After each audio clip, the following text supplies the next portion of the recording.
Ladies and gentlemen, please continue eating. But I want to say to our esteemed honorees, families, guests, sponsors, and fellow Kiwanians, welcome to the 29th Birmingham Business Hall of Fame induction ceremony. For more than a century, the Kiwanis Club of Birmingham has brought business and civic leaders together around a simple idea: we build by serving.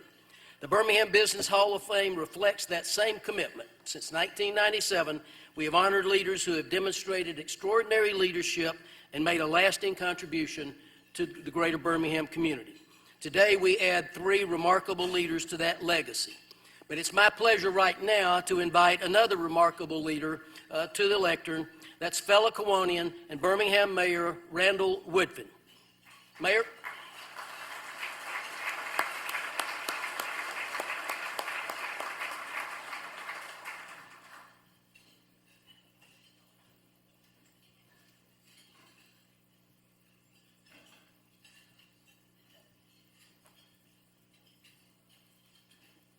Hey, good afternoon, everyone.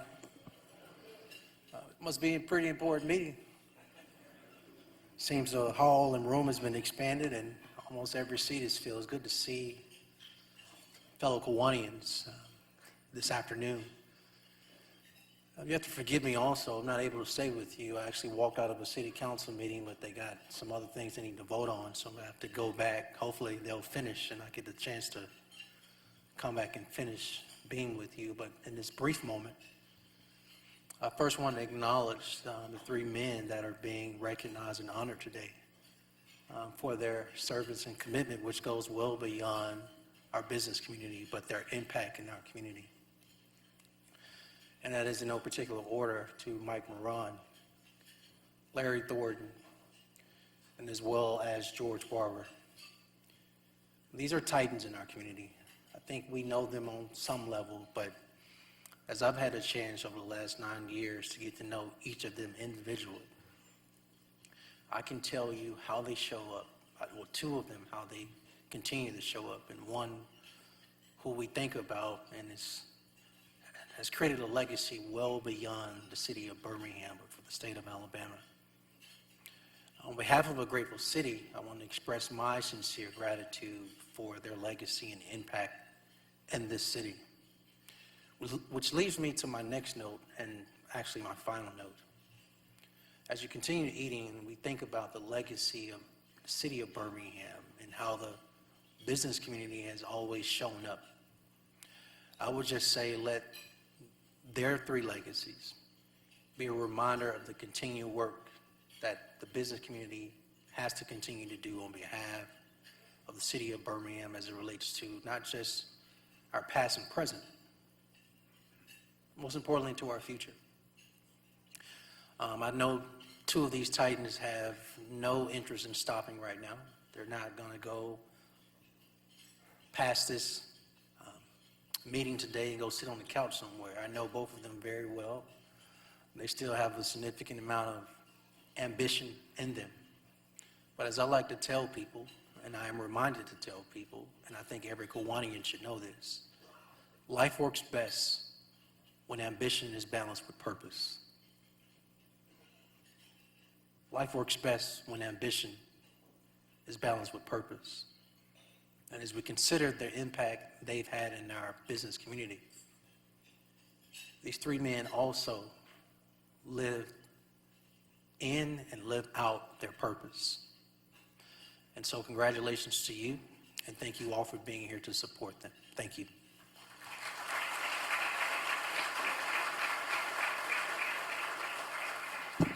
Mr. Mayor, we are proud to call you our fellow Kiwanian, and we know your attendance would really significantly improve if you would just move council days to any day but Tuesday.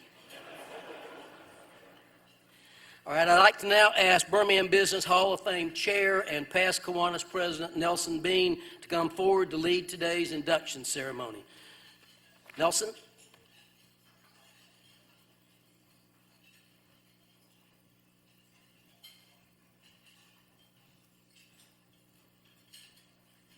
Thank you, John. The Birmingham Business Hall of Fame exists to recognize leaders whose work has strengthened our business, our institutions, and our community. And while today we are celebrating newest inductees, we also recognize that they are part of something much larger, a legacy of Birmingham leaders who have come before them. Several members of the Birmingham Business Hall of Fame are with us today, and I would like to ask them to please stand as I call their name. 2008 inductee James T. Stevens, 2014 inductee and past Kiwanis president Richard E. Anthony Synovus, 2019 inductee Kate Nielsen, Community Foundation of Greater Birmingham, 2024 inductee Claude Nielsen, Coca-Cola Bottling Company United, 2025 inductee and Kiwanian John Holcomb III, National Bank of Commerce, fellow 2025 inductee Don James, Vulcan Materials Company. Are there any other past inductees that I've missed? Please join me in congratulating and welcoming these folks.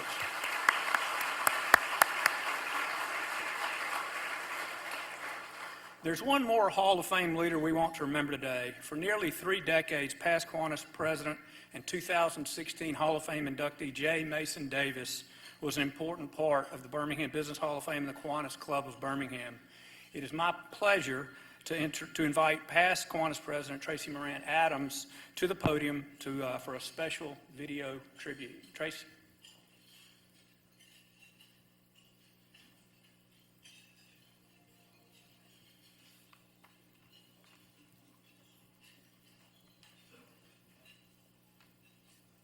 Good afternoon, everyone. Attorney J. Mason Davis was a remarkable leader, a gifted attorney, a devoted public servant, great historian, and a true Birmingham institution. He understood that leadership was never simply about the position you held. It was about what you did with the opportunity to serve. Today, we pause to remember his life, his leadership, and his extraordinary contribution to our community. Please turn now your attention to the screen.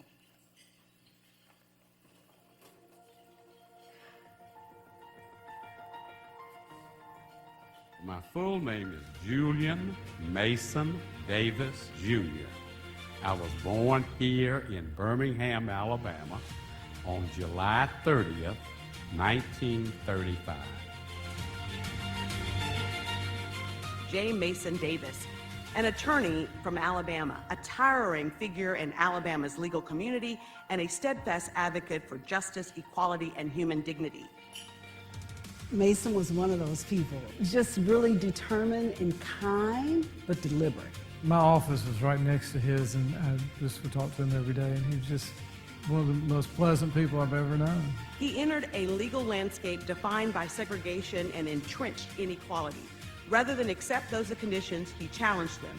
He became one of the first Black attorneys to practice in Birmingham's courts, and he used his skill, courage, and conviction to represent individuals and communities who had long been denied a voice. Out of all the crazy, and there were tons of crazy stories, he was kind anyway.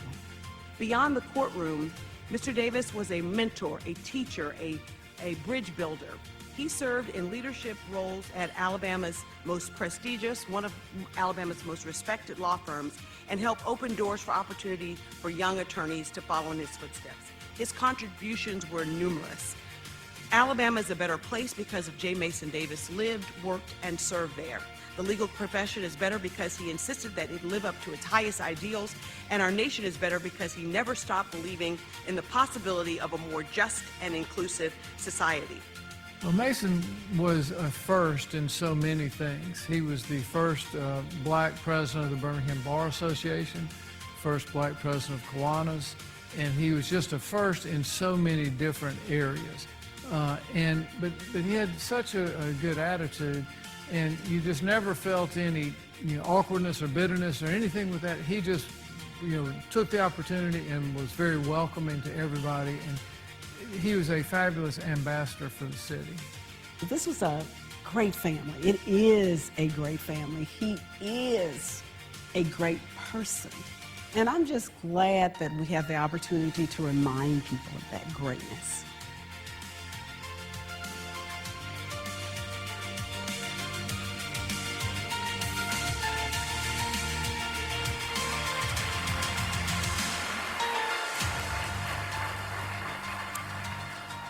J. Mason's legacy certainly will continue through the people and the institutions he influenced and through the example he left for each of us. So we are so very appreciative to have had the opportunity to remember his legacy this afternoon. Please let's give another round of applause.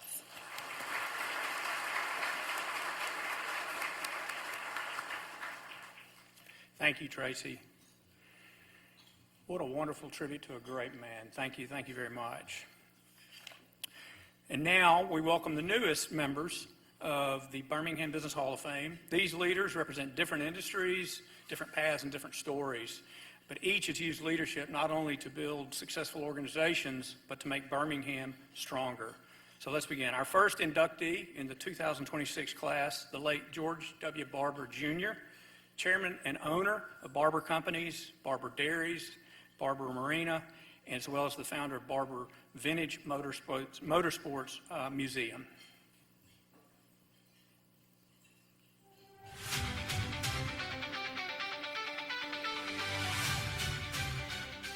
George Barber, Barber Companies. Few people have left as big a mark on the Magic City as George Barber. He led an iconic Southern brand. He shaped the Magic City's real estate scene. He created a world-class attraction. And he was a quiet but powerful force in the philanthropic world. Barber never wavered from his desire to create a better Birmingham. George Barber loved his hometown, and he looked at his city for the 85 years he was with us, and he thought of ways that he could help the city. I wish people in Birmingham knew the George Barber I knew, because he was incredibly generous, not only to the city. And I suggested to him, I said, George, this collection, which we had at downtown, I said, we could move this to Atlanta or Charlotte, and they would give us a lot of money. And he said, Charles, Birmingham has been very good to me and my family.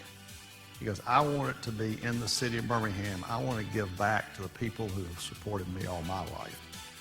For those who knew him, his track record of success was no surprise. It was simply in his nature. The word Renaissance man is used way too much. He was a Renaissance man. Barber's accolades confirm his Renaissance man status. He was a standout driver on the Southeastern sports car circuit. He was a veteran of the Alabama Air National Guard. He took the reins of Barber Dairies at just 29 years old. He did it all with a leadership style all his own. George was third generation. His grandfather had moved down from Wisconsin and started the dairy here. And unfortunately, his father passed away when George was still pretty young. He got kind of thrown into the dairy business before he really wanted to be. But he had a great team of individuals that worked for the dairy in those days. The other thing George instilled in us in real estate too, and everything he did, was no job is too small. Anybody can pick up trash. You don't walk in a building, and no matter what your job, whether you're wearing a tie or what you're wearing, if you see trash, you pick it up. You point out things, and so all jobs were important in our organization, and that's one thing the way he ran real estate. Every job had equal importance. There was no hierarchy of importance. Everybody had a voice. Barber's legacy in the real estate world runs deep. Among his many acquisitions were Birmingham Realty Company, the historical successor to the Eliaton Land Company that gave the city its start. But for Barber, real estate was not a means to an end or a sale. George also never put himself in a position where he had to do something, and that would mean sacrificing some things. It's not a matter of he always had the positive cash flow to be able to do it, but he always tried to look for the long term. Barber's natural curiosity was one factor in his lifelong love of machines. That hobby of collecting motorcycles would eventually transform Birmingham and draw visitors from around the globe. He was the most curious person I've ever met. Never did he want to hear, this is how we've always done it. He also surrounded himself with people with diverse opinions, had different worldviews, people who saw the world different than he did or each other did. People around the table were dissimilar in a lot of ways, which is very unique. What began as a personal collection on the South Side became a world-class museum and a sparkling facility that draws thousands of visitors each year to the Magic City and has been dubbed the Augusta of auto racing. When people see the Barber Motorsports Park for the first time, their first experience walking inside of the building, the museum, is it's overwhelming to them. They just cannot believe that anything like this was built.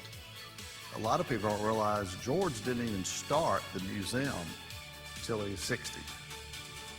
Most people are figuring out how to slow down. You know, I was even thinking, wow, when I hit 60, I told him, I said, boss, I got to think of something to do now. Something never parallel or equal what he did. But he started a major marina, one of the finest marinas in the Southeast. He started the Motorcycle Museum, which is now world class. The success of Barber Motorsports and Museum is a testament to Barber's vision. Last year, we had people from 66 countries walk in the front door. And that was what he wanted to do, is change the image of Birmingham, bring people here who normally wouldn't come here. The business deals, a real estate empire, Barber Motorsports Park. And he wasn't done. Barber was a longtime force in the philanthropic world, funding hundreds of scholarships and shaping healthcare, education, and environmental conservation in numerous ways. He was also just exceptional in promoting curiosity, and so he frequently, in those days and throughout his life to the very end, he was pushing people to be curious, to always seek new ways to do things, and seek ways to be innovative. Mr. Barber never liked to talk about legacy, and so the irony is he built something so substantial and impressive that it's impossible to not talk about his legacy. Yes, he's putting all his real estate in the foundation, which will impact Birmingham. Just no telling how it can impact the city of Birmingham and the state of Alabama. And that money is important, and it'll be a lot of it. But I really do think it'll be in the relationships and the self-discipline he taught people and the long-term view and the stewardship, that we are stewards of our talents, whether it be money, whether it be any talents God has given us, but that we're stewards of what we're given.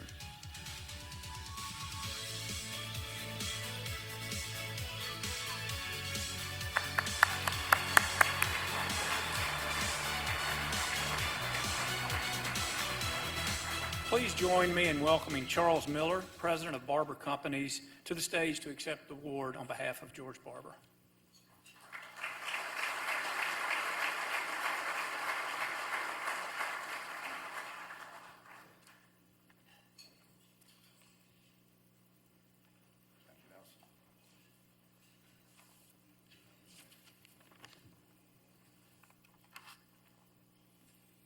Well, it's very humbling to be up here in George's place because I'm not worthy, but thank you for indulging me for a few minutes. I do want to recognize Larry Thornton and Mike Moran. Congratulations for this honor, and thank you so much for all you've done for this city and this state. I had the privilege of working for George Barber for 35 years, and I can tell you he would have been so honored to have been inducted in the Birmingham Business Hall of Fame, because George was a son of Birmingham. George was born and raised in this city, and he never left.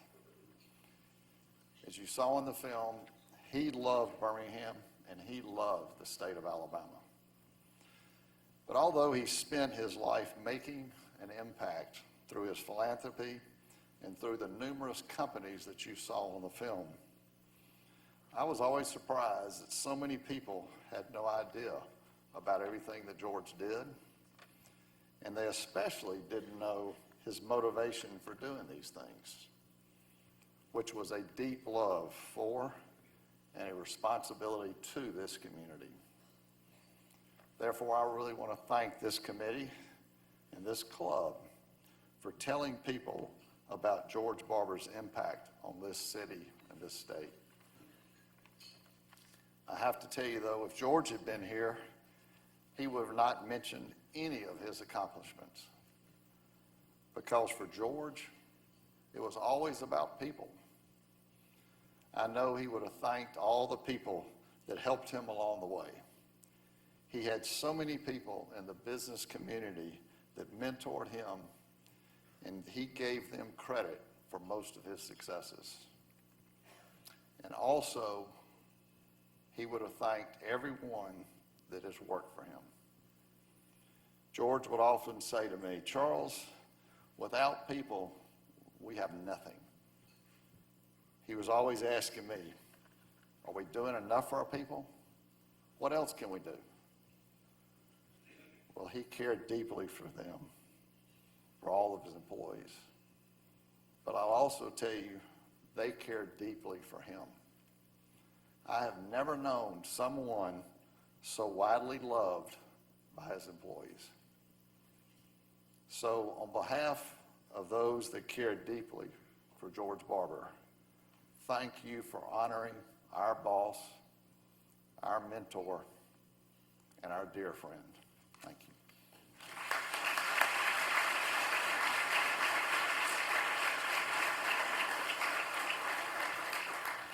Thank you, Charles. Our next inductee is Michael A. Moran, Chairman Emeritus of Capstone Development Corporation.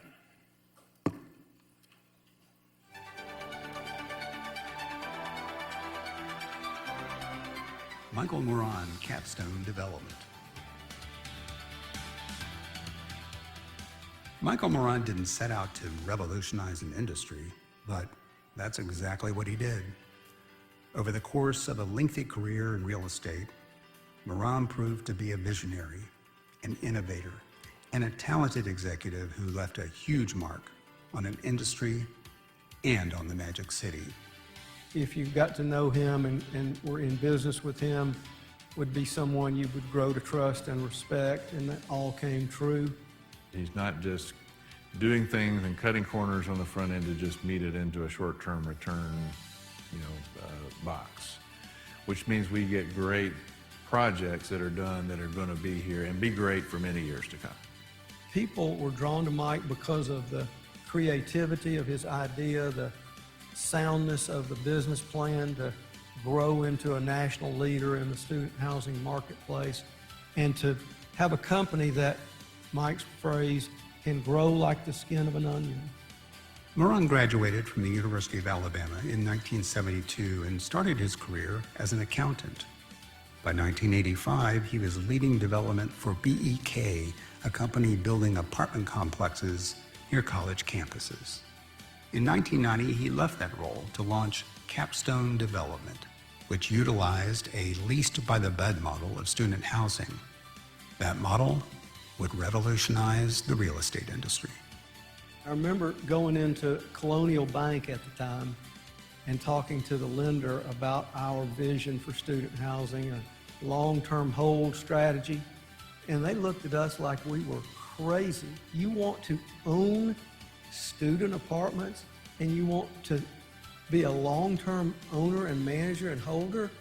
Do you not think these things are going to get destroyed in the first 5 years? And of course, we had to overcome that skepticism. The movie Animal House was still sort of out there in people's memory, I think from 1986.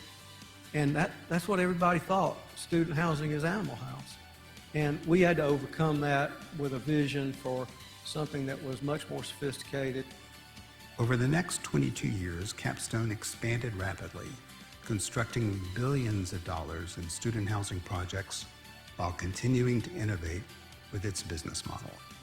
Mike just had the vision, the drive, the determination to really establish a company that could become a leader, and it very well did. And by the time it matured, our company matured, and Mike felt like a succession plan could and should be put in place to allow those of us who had helped him build the company continue the Capstone legacy. We had, developed on 40 or 50 college campuses, essentially all around the country. After retiring in 2012, Moran divided the business into 4 successor companies, with trusted employees continuing the successful legacy, those companies continuing to grow. I'm one of the beneficiaries of that strategy. Mike got to a point after about 25 years in the business that he wanted to take a little less risk and wanted to slow down a little bit, although he doesn't really have a slow speed.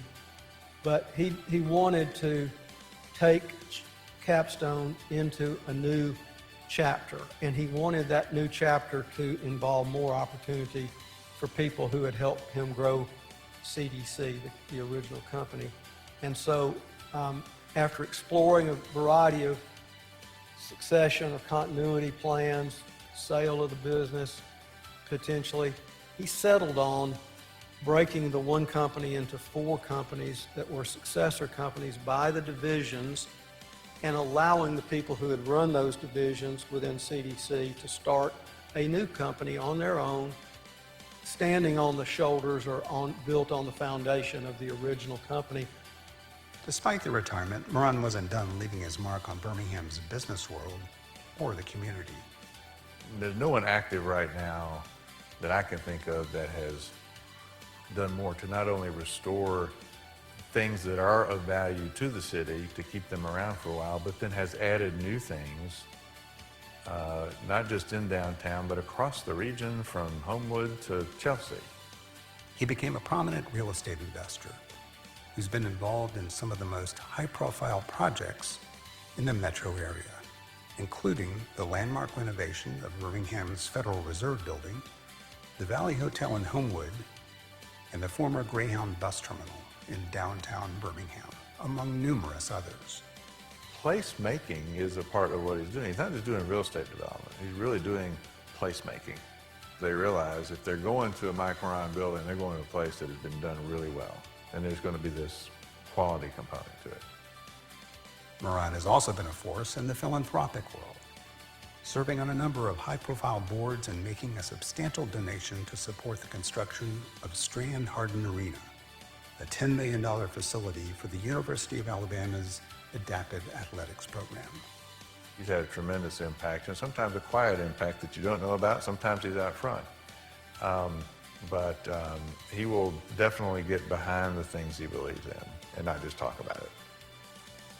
Colleagues say Moran's legacy will be felt in many ways and for many years to come, not just for the innovations he sparked within the student housing world or his many real estate projects, but for the way he affected people and the community. Every generation, there has been some leadership in the business community that has shaped the city physically. I go back to the beginning, and you got Lynn, Milner, and the men who laid out the city physically. And the question is, in the modern era now, who are those names that are going to be the ones that are going to be seen as people that actually really shaped our city? And I definitely believe that one of the top candidates for that should be Mike Moran.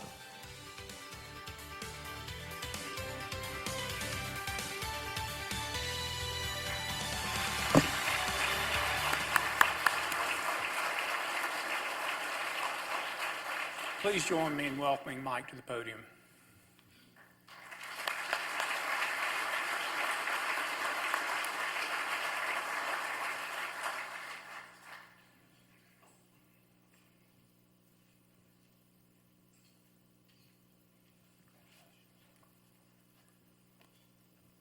Thank you, Nelson. I'd like to thank the Kiwanis Club for this great honor.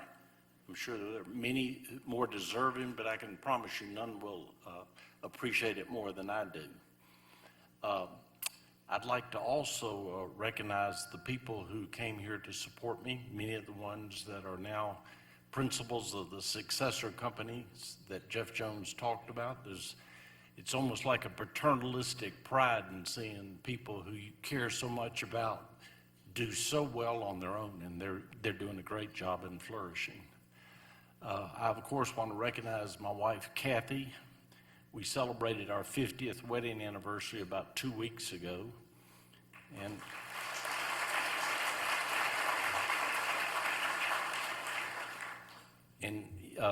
with all these nice things being said about me right before I came up, Kathy feels part of her job is to keep me humble. Said, "I can't believe it took you 29 years to get in, to get in this club." That's a joke. I'm sure I'll hear about it later. We also would have been joined by our oldest son, Drew, and his wife, Logan, but unfortunately, we had a grandchild that broke his collarbone last night in a football game. His granddaddy will tell you he caught a 17-yard pass when it was 3rd and 16 when he broke it. So we're real proud of him. Also here are our son Christopher and his wife Rochelle, and Lewis and his wife Allison.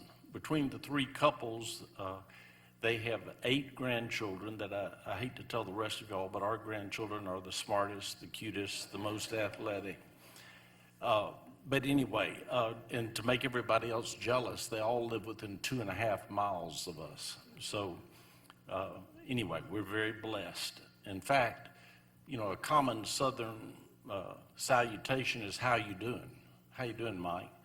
And my answer is always, "Better than I deserve."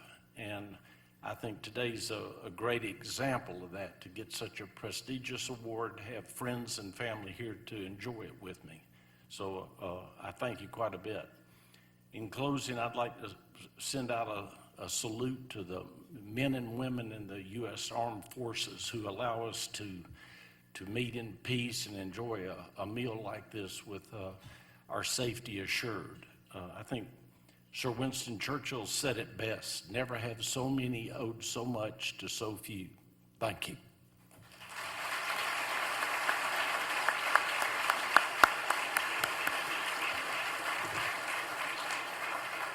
Thank you, Mike. Our final inductee is past Kiwanis president and owner of Thornton Enterprises, Larry D. Thornton, Sr.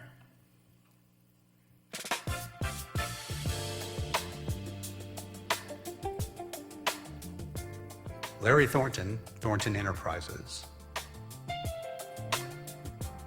Why not when? That question isn't just the title of Larry Thornton's book or the impactful institute that bears its name. It's a mantra gleaned from a career of trailblazing accomplishments. The mantra of someone who persevered through obstacles and is leaving a lasting legacy on countless others. It's an improbable story, and it is also far from over. And I can say it's improbable because I'm older than Larry. I'm very familiar with the civil and societal circumstances of his youth. And that is actually the beauty of the movie, that the improbable becomes the possible. To watch that book come out, what he did with that, and how he's now taken that into a whole different space, right? And I attribute, in my opinion, a lot of the success with the book is his acumen and success in business. Thornton grew up in Montgomery, where a teacher unlocked what became a lifelong passion for art, as well as his potential as a leader.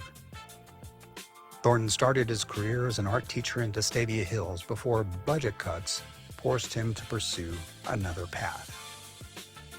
Thornton landed at Coca-Cola Bottling Company United, where his talents and work ethic caught the eye of upper management.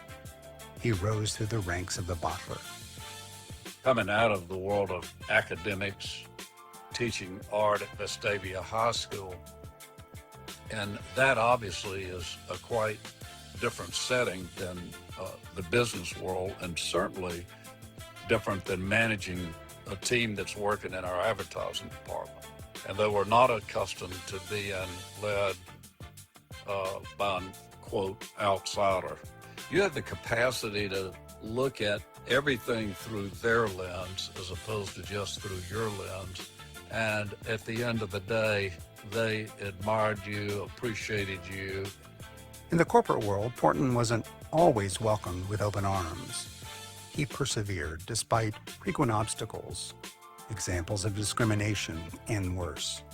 Some people might react with anger and violence. He chose to react in a very different way. I honestly don't know how he had the wherewithal to do that, and I don't think I could have done that to the extent that he did. But what a great lesson, and what the outcome was is that he truly changed people that had a very flawed view of things, and that's the lesson.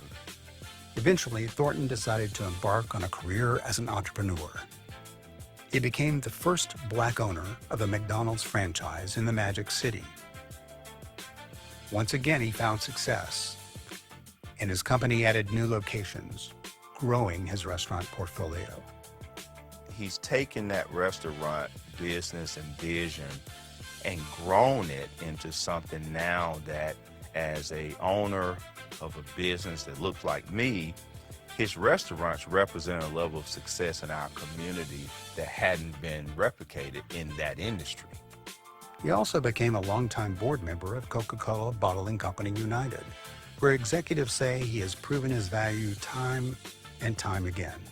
There was only one brief episode that was problematic between Larry and me, and that was when Larry's allegiance shifted from Coca-Cola Red to McDonald's Gold. Can you imagine being attracted to gold? But I have to say he solved the problem by returning to United and serving on our board of directors, and doing so with the highest professional standards and superb advice to our leadership team. For us, the opportunity to engage with him, not only at the board level, which he provides such great coaching and guidance on and insight, and he's such, he's so tied into the community in Birmingham. But then when I started bringing him to Atlanta and to Georgia to speak to our associates, and our associates then can hear the story of a highly successful person who started literally at the very entry-level job, worked his way up, and they can see themselves in Larry, and what a great success story that is. But he also provides great advice, coaching, and life lessons as part of it. So it's really, really impactful for us to have him from the top of the organization at the board level to our frontline sales teams. Being in the role of a corporate board member at the time when he became that, to me, was a really big deal, because it was even more rare during that time than it is today. Thornton reflected on his journey in the book, Why Not Win? But true to form, the book was only the start of the journey. The book and its lessons were a catalyst for the Why Not Win Institute, which is shaping lives by partnering with corporations, universities, and organizations across the country, helping them close leadership gaps, cultivate talent pipelines, and create environments where everyone has the chance to win. He could have easily given up. He could have easily walked away. He could have chosen a very different path for himself, but he took personal responsibility, personal accountability, and now part of his teaching is really around, these are some of the things that I changed about myself that catapulted me to business and personal success. All along, Thornton never stopped pursuing his deep passion for art. That talent, his career journey, and numerous accomplishments in the business world are remarkable. But colleagues say the true measure of Thornton's legacy will be the positive way he's affected people. I'm going to think about his legacy as being someone that came from our community, that ascended to the highest level of corporate, being on a board, owning a business, and then ultimately saying, hey, I'm going to give back. I do believe that the Why Not Win part will be the true legacy, because it will outlive him, and it will continue to impact people. The most meaningful transition in life is when achievement gives way to impact and success becomes service. You have a purposeful life that is making a difference, and that ultimately will be your greatest legacy.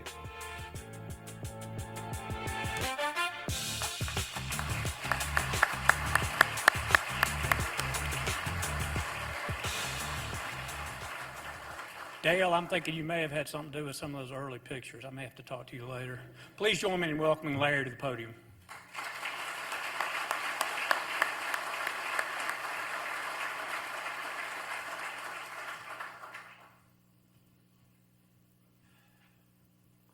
Thank you, Mr. President.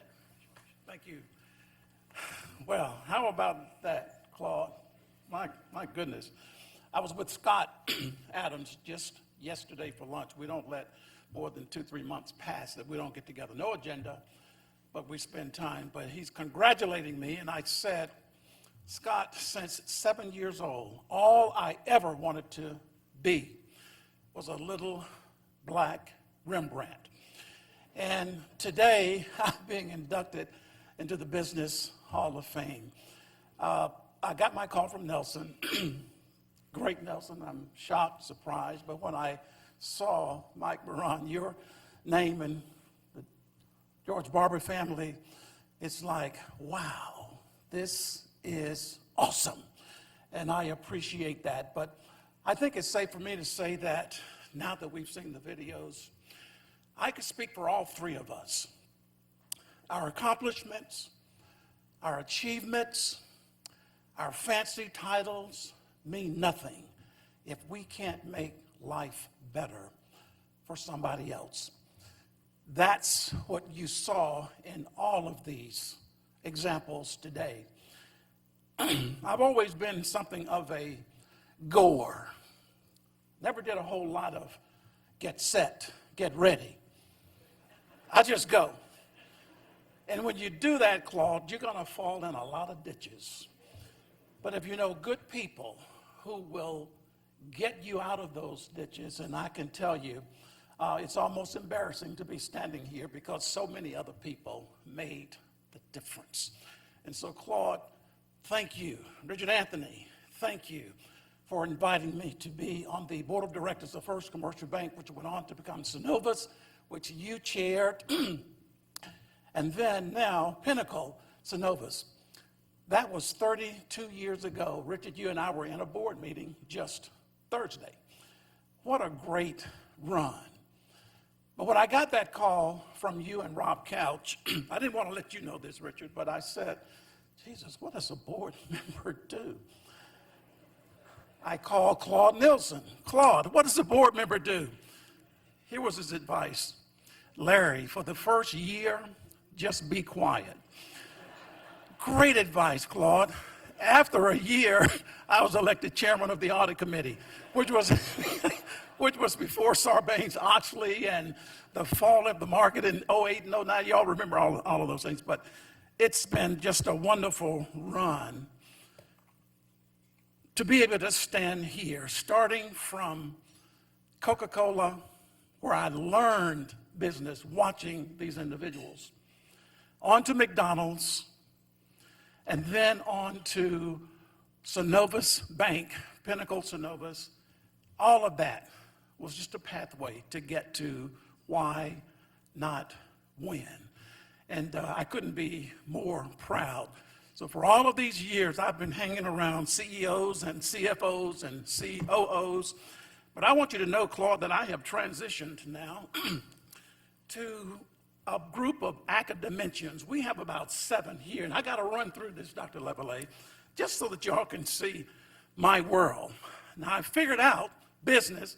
Now I've got to figure out education. For someone who graduated in summer school and high school, just listen to this.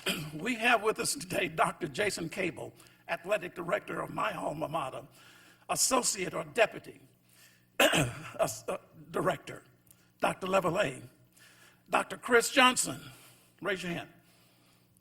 University of West Georgia, Dr. Chris Johnson, Dr. John Upson, who's here with us today. I run with all of these people through Why Not Win. Can y'all believe that?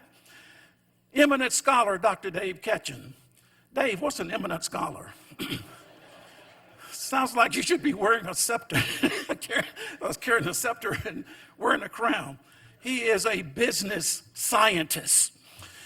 But he scripted this graphic novel for us. Dr. Daewoo Park, we're opening a Why Not Win office at AUM. Is he still here? I think he had to get out. Then we have the first PhD in our family, Dr. Sherlacia Gray. Raise your hand, Lacey, so they can see you. Dr. Zilla Fluker. But as I wrap up my comments, there is another doctor. Now, Chris, you knew I had to go here. There's another doctor in this room. Now, this cat, my son, 41 years old, received an honorary doctorate degree, 41 years old. And I think about some of the things, Claude, that I've done, including today, and I'm thinking, nobody's changed my first name yet. In all of these years, I said, Dale, what's your secret? He said, Dad, you're just going to have to work a little harder. So I'm going to continue to do that. Good advice, Dale, and I can do that. But seriously, the work that we do at the Institute, Nikki, the more I work with you, the more I enjoy working with you. She's really shaping our Institute. Our newest initiative, and I wish I could take time to talk about it, but it's Imagine, Learn, Win. Claude was there to help me learn how to read a P&L. I have to take this. I get my first set of papers, JW. I don't know what they are. Call Claude. I describe them. He said, those are your financials. Come on out, let's take a look. And I'm telling you, we did this month after month after month, learning to read the P&Ls. But Richard, he never taught me how successfully he tried to grasp the balance sheet. Somehow, Hafiz, it just didn't make sense to me that my assets will never outpace my liabilities. That just doesn't sound right. But with our newest initiative, I'll close with this, Kate and Claude was right there at the beginning, my groundbreak. Mr. Johnson, Crawford Johnson, first customer at McDonald's, second store, third store. We've just started this new initiative, Nikki, and who was there to offer the first major gift to kick off this early learning program? Claude and Kate Nielsen. Thank you all so much. I appreciate this opportunity.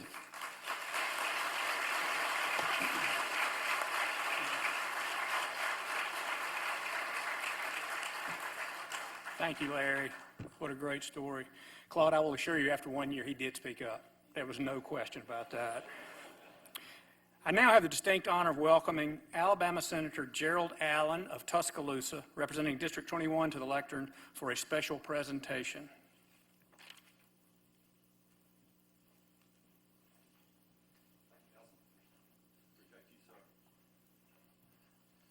Man, what a beautiful group this is today. Thank you. It's an honor for me to be here today and to make a brief comments because the video that all of us have seen today describes each one of these gentlemen in a very unbelievable way. And I'm not going to read the resolutions because we'll be here 4 o'clock maybe, missed the council meeting, okay.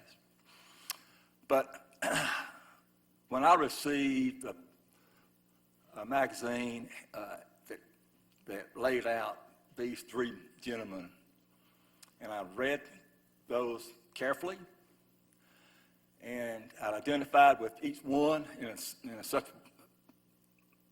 a beautiful way, actually, because for instance, Larry and I met each other years ago through Stillman College initiative, and my great-grandfather is buried in the middle of the racetrack. Unbelievable, isn't it? Unbelievable. And of course, it just, and then when you look at Mike, you know, I'm a 73 graduate from university, and the capstone means a great deal to me, and what he has done developing his operations and his legacy is unbelievable as well. And so we do have something for each one of them. Let's see.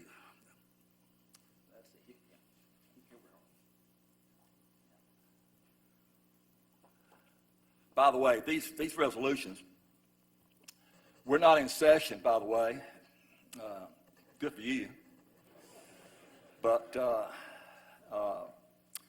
the first Tuesday in February, we will go into session. And going to have House members, new senators, and new governor and lieutenant governor and all. But this resolution will be passed, and this will go in the history books. Larry, you're going to be in the history books, okay? And so this is a great opportunity, and I'm going to ask if you would come forward with Mr. George Barber and receive this resolution, and signed by Pat Harris, Secretary, and the Lieutenant Governor, Will Ainsworth. Thank you very much.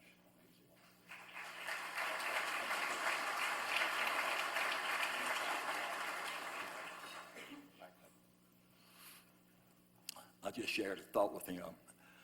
I'm going to come and visit with him and see my great-grandfather's place. So, thank you. All right. The other here, Mike, I'm going to ask you to come forward, and we're going to. This is, when you look at resolutions and the details that's in this resolution, many of you, of course, unless you was asleep, you saw it on the screen. Mike, congratulations to you. Thank you, sir. And roll tide. Roll tide.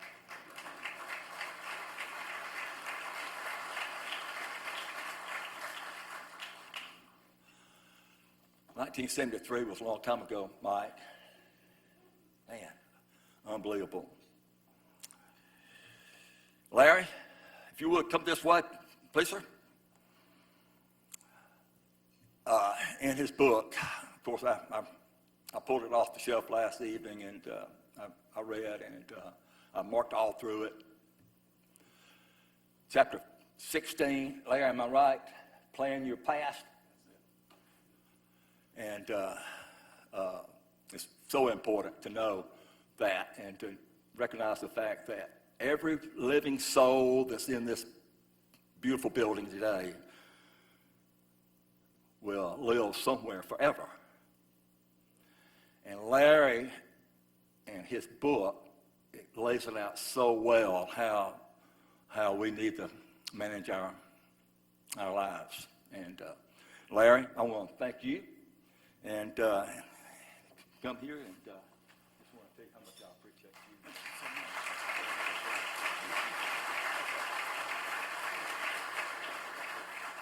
How'd I win?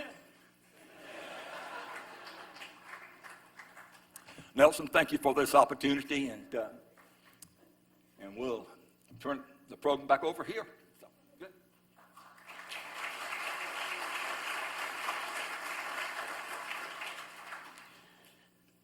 Thank you, Senator Allen. And Larry, these are your glasses. Somebody left their glasses up here.